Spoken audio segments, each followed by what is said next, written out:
네, 그런데 요즘에 뭐 이미 꽤 오래 되긴 했습니다만은 북유럽도 그렇고 독일도 그렇고 상당히 이제 그 신자유주의적인 그 영향이 많이 이제 들어가서 아까 말씀을 하셨지만 독일 경우 교육 관련해서는 어떻게 지금 그 변화가 그 스웨덴 같은 경우에 최근에 아까 선생님께서 말씀하셨다시피 뭐 외국인들도 한 푼도 안 낸다 대학을 네. 뭐 유학을 온 외국인들의 경우에 그렇게 말씀하셨는데 최근에 이제 법안을 통과시켜서 외국인들에게도 이제 등록금을 받는 그런 법안이 아마 스웨덴은 통과된 걸로 제가 알고 있습니다.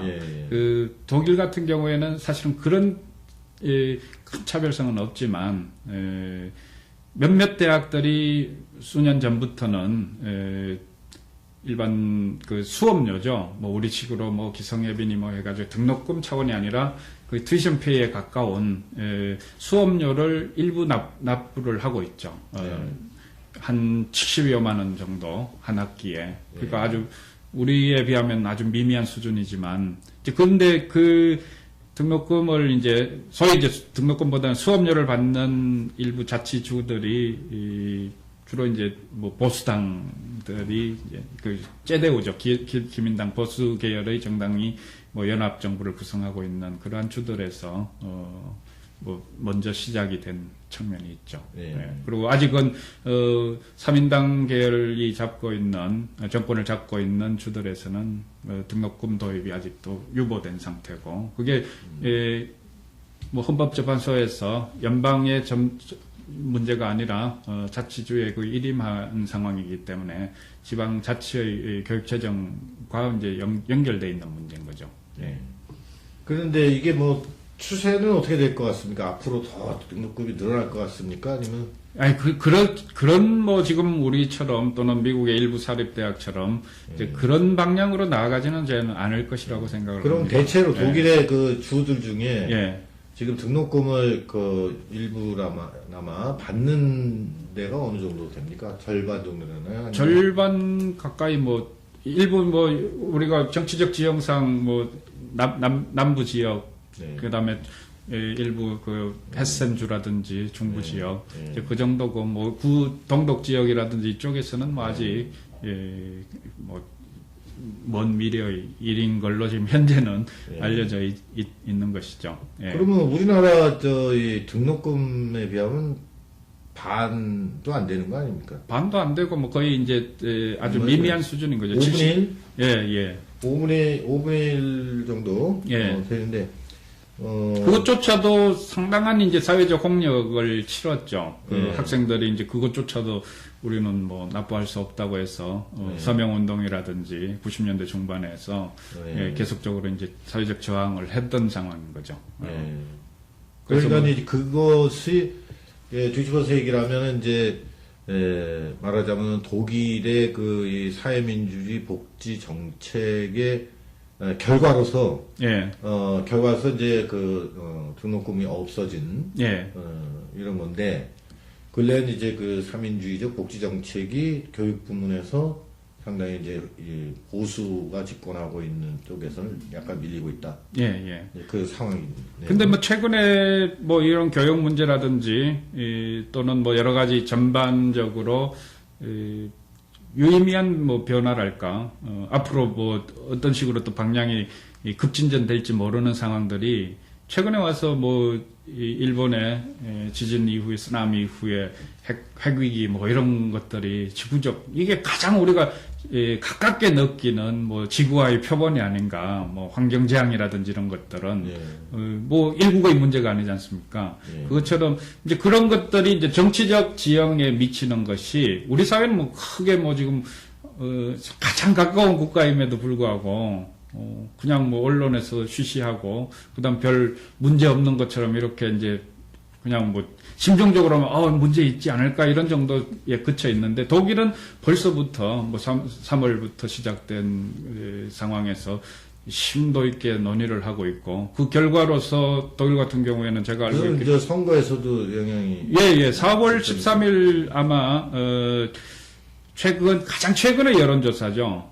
가장 최근에 여론조사하고 있는 그 포르사라는 여론조사 기관에서 한 걸로 보면, 그 기존에는 뭐 한 10% 내외의 정당이었던 그 독일 녹색당 같은 경우가 이 환경과 생태를 예. 표방하고 예. 평화를 표방했던 녹색당이 이게 사회민주당을 넘어서 이제 27% 정도로 제2당이 뭐 될 정도로 그리고 제1당인 뭐 기민당 같은 경우보다는 뭐 한 3% 밑도는 거의 기민당 수준에 올라 있는 그리고 뭐 여론조사가 한 달 사이에 이게 뭐 핵위기를 통해 가지고 급진전한 상황이죠. 알겠습니다. 이제 만약에 그런 정당들이 교육 정책이라든지 이런 것들을 어떻게 전향적으로 가치를 새롭게 재정립할지는 모르는 일이고 최초로 바덴뷰르텐베르주 같은 경우에 주지사로 녹색당 출신이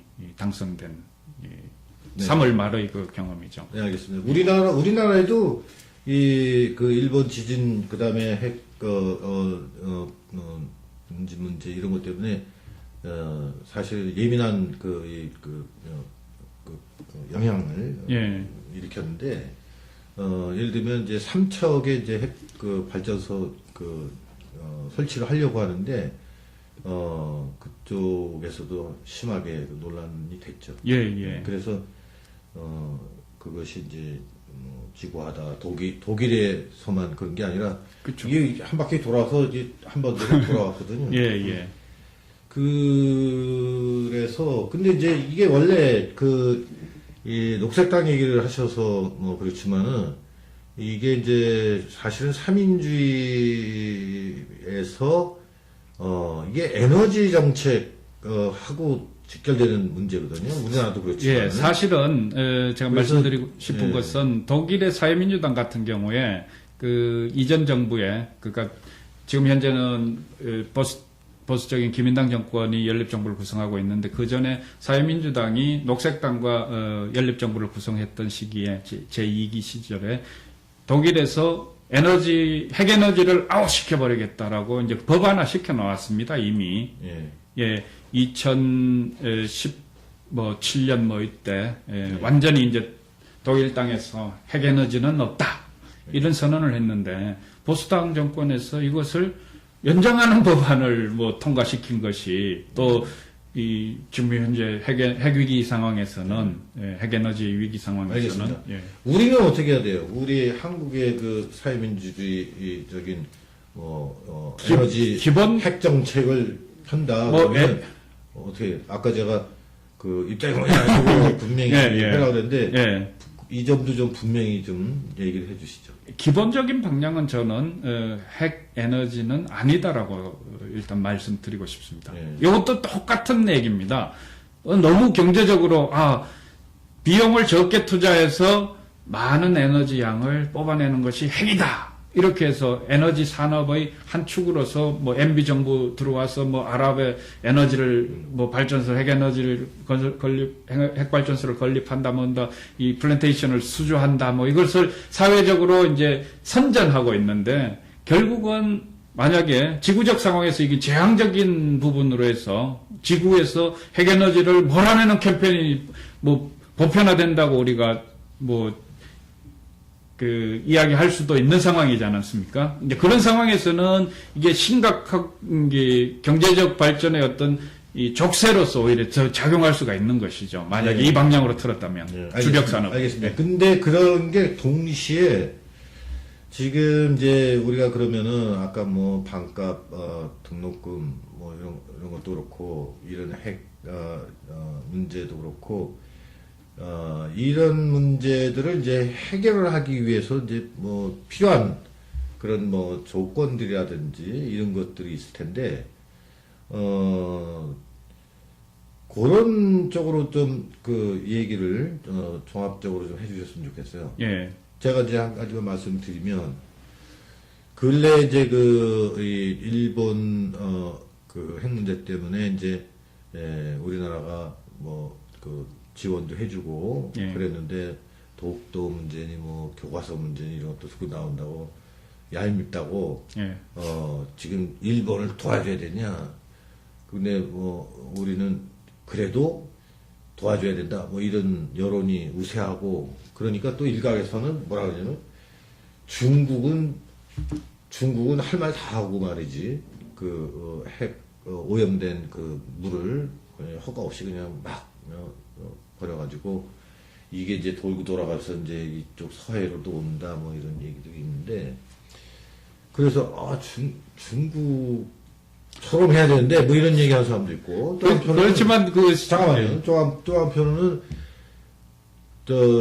중국이 또 핵무기를 어마어마하게 가지고 있고 핵발전소도 또 해안가에도 쫙 또 있고 또 뭐 백두산이 이제 뭐 터질 때가 지났는데 뭐 이래가지고 지금 남북한이 이제 공동으로 조사도 뭐 한다고 그러고 그러는데 제가 지금 묻고자 하는 건 뭐냐면 이런 그 문제들을 에너지 문제는 이런 걸 해결을 하고 핵 문제를 해결하고 하려면 일국적인 차원에서는 안 되지 않습니까? 예. 그러니까는 그렇죠. 예. 이 어떤 의미에서 이제 대외 정책의 어떤 기본이라고 할까 이런 것까지 포함을 해서 예. 그 종합적으로 그러면 우리가 이제 그런 것을 어떤 방향으로 어떤 것들을 준비해 나가야 된다든지 뭐 이런 것들을 마무리해서 이렇게 말씀해 주시죠. 예. 아까 말씀드렸다시피 전반적으로 그 글로벌한 상황에서 한국이 뭐 제한적으로 뭐 이런 정책 저런 정책을 추구하는 것은 특히 에너지 또는 핵위기 이런 상황에서는 별반 의미가 없다고 생각합니다. 아까 말씀하셨듯이 중국 같은 경우에는 뭐 그런 대외적인 외교 차원에서는 그런 멘트를 하지만 실질적으로 대내적으로 들어가서 살펴보면 여러 가지 위험스러울 정도로 에너지 정책이 좀 수위를 지나쳐서 앞으로 우리보다 더 많은 수의 핵발전소를 건립 계획을 가지고 있다든지 이런 것들을 우리가 핵에너지 정책을 이상한 방향으로 하면서 외부에 나가서 그것을 강요하는 것은 사실은 문제를 뭐 해결할 수 있는 그러한 네. 자세가 아닌 것이죠. 예. 또 뭐 종합적으로 핵 문제뿐만이 아니라 그래서 저는 모든 것들이 지금 복지와 연관되어 있고 또는 삼인주의적인 어떤 정책 방향들과 다 연결이 된다라고 생각을 합니다. 우리가 지금까지 얘기한 뭐 무상교육의 문제라든지 또는 핵에너지, 대한에너지를 어떻게 개발할 거냐의 문제라든지 이런 모든 것들이 이 사회민주주의적인 어떤 틀 안에서도 새로운 돌파구들을 마련낼 수 있는데 근데 한 번도 이러한 것들이 사회민주주의적인 틀 안에서 어떤 가치를 가지고 대안을 고민하고 그다음 젊은 친구들에게 우리가 이야기할 수 있는 공간들이 아주 제한적이었다는 것도 참 아쉽게 생각하고 앞으로도 뭐 이러한 자리들이 자주 만들어져서 뭐 좁은 수준이 아니라 좀 넓은 수준에서 우리 젊은 우리 청년들이 이 미래에 대한 희망을 가질 수 있는 그리고 우리의 논의들을 더욱더 발전해가지고 젊은 청년의 시각에서 내부적으로 문제를 해결해 나갈 수 있는 역동성을 갖도록 우리가 자주 이런 대화의 장이 만들어져 있고 대중들에게 알려져야 되는 것이 아닌가 저는 그렇게 생각하고 있습니다. 네. 앞으로 노르딕 모델의 알려지지 않은 부분, 예. 이런 것도 열심히 예. 해서, 저희들에게 또 젊은 층들에게 예. 알려주시기 바랍니다. 예, 감사합니다.